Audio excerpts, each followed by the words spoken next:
Ang lipunan.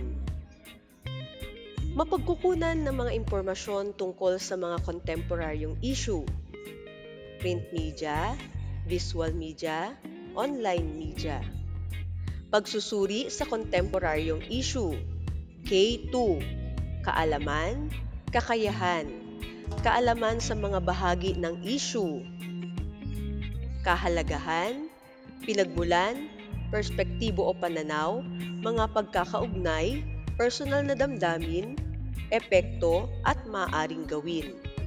Kakayahang magsuri ng sanggunian, katotohanan sa opinyon, pagkiling o bias, paghihinuha, paglalahat at konklusyon. Dalawang mahalagang pinagmumulan ng impormasyon. Primaryang sanggunian. Ibig sabihin, ang pinagmumulan ng impormasyon ay mula sa orihinal na nagsulat o nakaranas ng pangyayari. Sekundaryang sanggunian. Ang pinagmulan ng babasahin ay hindi nanggaling sa primaryang sanggunian at maaaring magamit na batayan sa kasalukuyan. Kahalagahan ng pag-aaral sa mga kontemporaryong issue. Aabutin ang puso at isipan upang maging mulat sa mga pangyayari. Kukuhanin ang atensyon na lalong magpapalinang sa kasanayan sa pagbasa at pag-unawa. Tuturuang magtimbang ng mga sitwasyon. Itutulak na mag-isip sa ikalulutas ng mga suliranin. Bubuksan at palalawakin ang kaalaman. Oobligahing kumilos. Aktibo. Isulat ang check kung ang pahayag ay nagpapakita ng kahalagahan ng pag-aaral ng kontemporaryong issue at X kung hindi. Check, nagiging mulat ang tao sa kasalukuyang pangyayari na nangangailangan ng solusyon. Check, nalilinang ang kasanayan sa pagbasa at pag-unawa. X.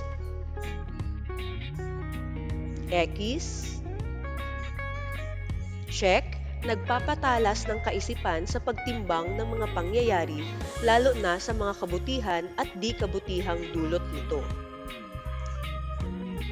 Check, paggamit ng malinaw at makabuluhan ang kaalaman tungkol sa mahalagang kaganapan na makaiimpluwensya sa mga tao, pamayanan, bansa at mundo.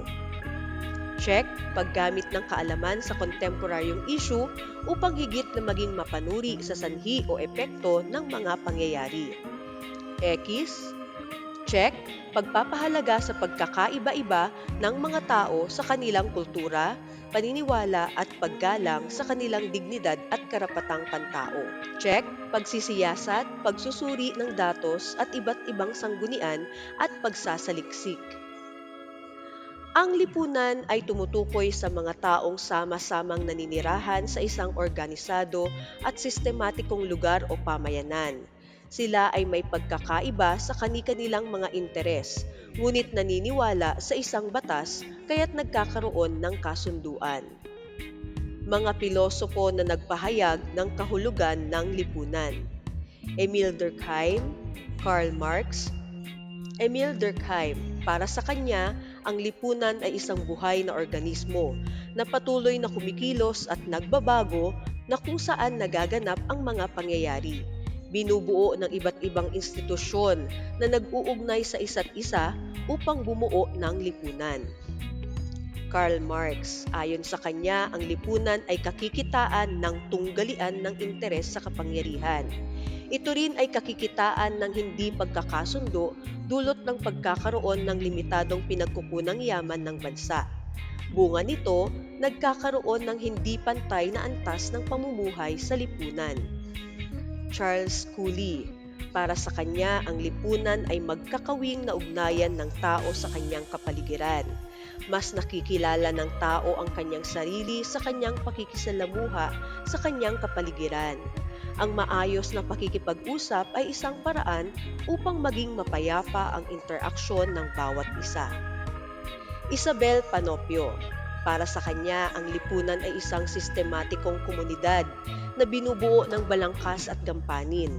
Ang balangkas ay tumutukoy sa organisasyon ng mga mamamayan, nagagawa ng mga batas upang sundin ng lipunan, habang ang gampanin naman ay tumutukoy sa kakayahan ng tao na gawin ang kanyang bahagi sa lipunan. Dalawang bahagi ng lipunan: istrukturang panlipunan at kultura. Ang istrukturang panlipunan ay binubuo ng institusyon, social group, status, at gampanin. Ang kultura ay binubuo naman ng paniniwala, pagpapahalaga, norms, at symbols. Elemento ng istrukturang panlipunan: institusyon, mga organisadong komunidad na bumubuo sa isang lipunan. Ang mga institusyon ay pamilya, paaralan, ekonomiya, pamahalaan, pananampalataya. Piliin sa hanay B ang katumbas ng nasa hanay A.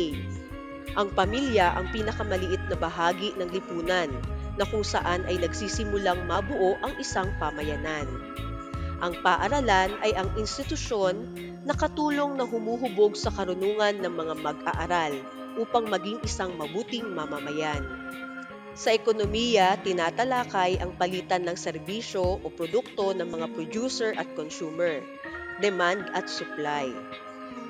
Ang pamahalaan ang gumagawa ng batas, nagpapatupad ng batas at nag-aayos sa mga isyong panlipunan. Ang pananampalataya ang batayan ng lahat ng pagkilos ng bawat isa sa lipunan. Hindi tinitingnan kung anong relihiyon mayroon ang tao, kundi ang kanyang paninindigan sa tama at mali. Social group: binubuo ng dalawa o higit pang tao na may magkakaugnay na katangian at nagkakasundo sa kanilang mga hangarin.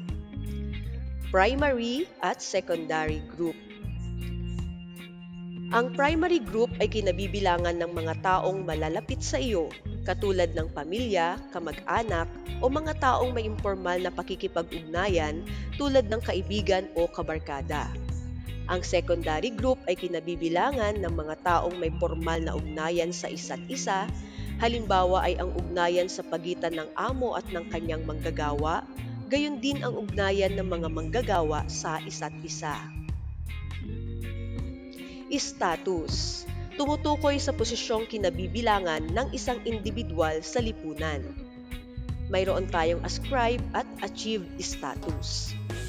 Ang ascribed status ay nakatalaga sa isang individual simula nang siya ay ipinanganak. Hindi ito kontrolado ng isang individual. Halimbawa, ang kasarian. Si Jaja ay ipinanganak na babae. Ang achieved status ay nakatalaga sa isang individual sa bisa ng kanyang pagsusumikap. Maaaring mabago ng isang individual ang kanyang achieved status. Halimbawa, ang pagiging isang guro. Si Nono ay naging guro dahil sa kanyang pagsusumikap. Gampanin o roles: tumutukoy sa gawain, obligasyon, responsibilidad at karapatan ng individual sa kanyang lipunan. Halimbawa, ang tungkulin ng mamamayan, pagbabago ng rules.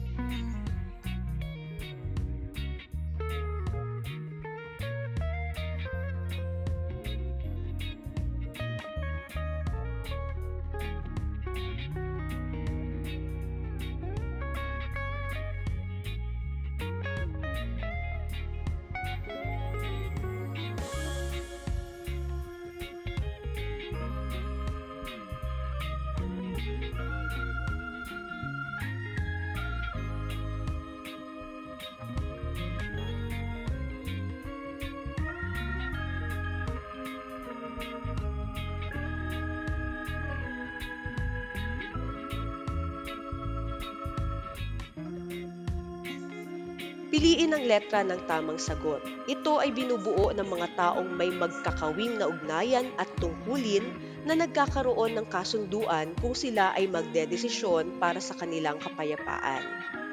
Lipunan. Ipinahayag niya na ang lipunan ay kakikitaan ng hindi pagkakasundo ng mga tao sa kapangyarihan na nagdudulot ng hindi pagkakapantay-pantay sa antas ng pamumuhay ng tao. Karl Marx.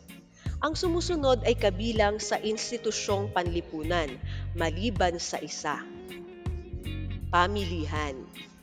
Tukuyin kung alin sa sumusunod ang nagpapakita ng gampanin sa lipunan. Ang bawat isang mamamayan ay dapat sumunod sa batas. Ito ay lupon o pangkat ng mamamayan na naninirahan sa isang komunidad na may magkakaugnay na interes at nagkakasundo sa iisang adhikain. Lipunan. Ang mga elemento ng institusyong panlipunan ay ang pamilya, paaralan, ekonomiya, pamahalaan, pananampalataya. Kumpletuhin ang pahayag. Mahalaga ang pag-aaral sapagkat ito ay isang bahagi ng achieve status ng tao. Ang pagtatapos ng pag-aaral ay bahagi ng pagbabago sa kanyang pamumuhay. Isa sa mga institusyon ng lipunan ay ang status na nagpapabago sa estado ng buhay at pagtingin ng lipunan sa tao.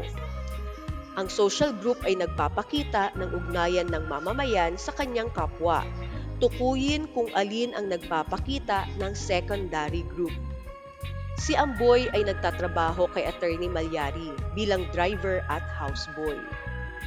Ayon sa kanya, ang lipunan ay isang buhay na organismo kung saan nagaganap ang mga pangyayari at gawain. Ito ay patuloy na kumikilos at nagbabago. Emil Durkheim.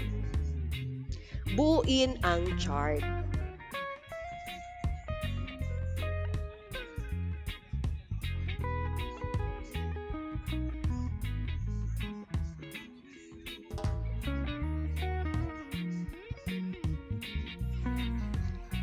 Saang elemento sila? Tukuyin kung saang elemento ng istrukturang panlipunan ang mga sumusunod na kontemporaryong issue. Tandaan, ang bawat individual ay bahagi ng lipunan, maging anuman ang kanyang status sa buhay. Hindi maiaalis na magkaroon ng hindi pagkakaunawaan sa institusyon ng lipunan. Kaya may mga issue na dulot ng hindi mabuting ugnayan ng mga estrukturang panlipunan.